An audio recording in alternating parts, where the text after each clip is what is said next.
Hello guys, কি অবস্থা? আজকে আপনাদের মাঝখানে একটি রিভিউ নিয়ে আসলাম। এই হিরো এক্সট্রিম বাইকটার কিছু ভালো দিক খারাপ দিক তুলে ধরবো। প্রত্যেকটা জিনিসের ভালো খারাপ দিক আছে, তবে আমার মনে হয় এই হিরো এক্সট্রিম গাড়িটার খারাপ দিক একটু বেশি। তো সেই ক্ষেত্রে এই গাড়িটা কেনার আগে অবশ্যই আমার এই ভিডিওটা দেখবেন, কারণ এই ভিডিওটা না দেখলে আপনি এই গাড়িটা কিনে পড়বেন মহা বিপদে।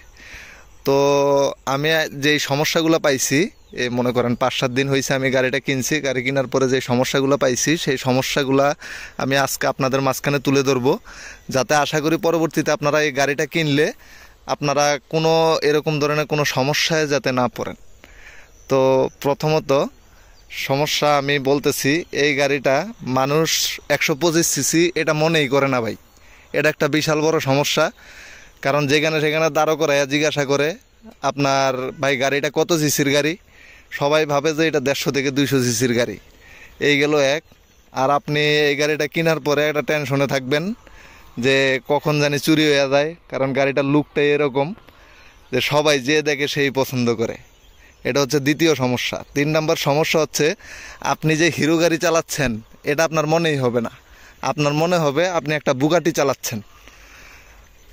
আর 4 নম্বর সমস্যায় চলে আসি, এটা হচ্ছে মনে করেন সবচাইতে কঠিন সমস্যা এই গাড়িটার। এই গাড়িটার কঠিন সমস্যা হচ্ছে যে মানুষ আপনাকে বাদ দিয়ে আপনার গাড়ির ছবি তুলবে ভাই। তো সেক্ষেত্রে সবসময় আপনারা সতর্কতা অবলম্বন করবেন যে আসলে কি হচ্ছে বা কি হতে যাচ্ছে। তো মরণ পরিবেশে দাঁড়াচ্ছি, দেখেন আশেপাশে কোনো মানুষজন নাই, কারণ মানুষজন থাকলে ভাই আমাকে বাদ দিয়ে এখন দেখতেন যে গাড়ির ছবি তোলা নিয়ে ব্যস্ত হয়ে পড়তো, যার কারণে এই পরিবেশটা আমি চুজ করে নিছি। তো এবার আমরা আসি তার পরবর্তী সমস্যায়। তার পরবর্তী সমস্যাটা হচ্ছে, এই গাড়ির ফুয়েল ট্যাঙ্কে ভাই যদি একবার মোটামুটি ফুল ট্যাঙ্ক যদি লোড করতে পারেন তাইলে আর এই ফুয়েল কমতে চায় না ভাই। তাহলে বলেন তেল ব্যবসায়ীদের ভাই চলবে কীভাবে দিন? আপনারাই বলেন, এটা আপনাদের কাছে প্রশ্ন ভাই। একটা গাড়ি 125 সিসির একটা গাড়ি যদি মনে করেন 55+ যদি মাইলেজ দেয়, তাইলে বলেন তেল ব্যবসায়ীদের আর দোকান থাকবে ভাই? আপনি বলেন। এটা হচ্ছে মনে করেন সবচাইতে, আমি মনে করি বাংলাদেশের বর্তমান প্রেক্ষাপট অনুযায়ী ব্যবসায়ীদের দিক থেকে আমি মনে করি যে এটা খুবই সমস্যা। এই গাড়িটার লুক অনুযায়ী এবং ফিটনেস অনুযায়ী এটা সর্বোচ্চ 30-35 কিলো গেলে ভালো হইতো। তবে আমার মনে হয় যে এটা কোম্পানি আসলে বিষয়টা একটা খারাপভাবে ইয়ে করছে।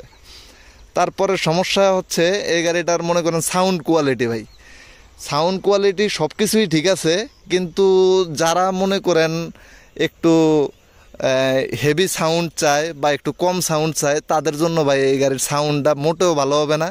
কারণ সাউন্ডটা এতটাই পারফেক্ট, কারো কাছে মনে হবে যে সাউন্ডটা ভাই অনেক বেশি, আবার কারো কাছে মনে হবে সাউন্ডটা অনেক কম। তো আজকে এ পর্যন্তই ভিউয়ার্স, আমি এই গাড়িটার কিছু সমস্যা তুলে ধরলাম। তো আশা করি এই গাড়িটা কিনলে আপনারা এই সমস্যাগুলো ফেস করবেন। সুতরাং এই গাড়িটা কিনতে গেলে এখন আপনারা অনেক চিন্তা ভাবনা করে এই গাড়িটা কিনবেন। আশা করি বুঝতে পারছেন। ধন্যবাদ, ভালো থাকবেন। আসসালামু আলাইকুম।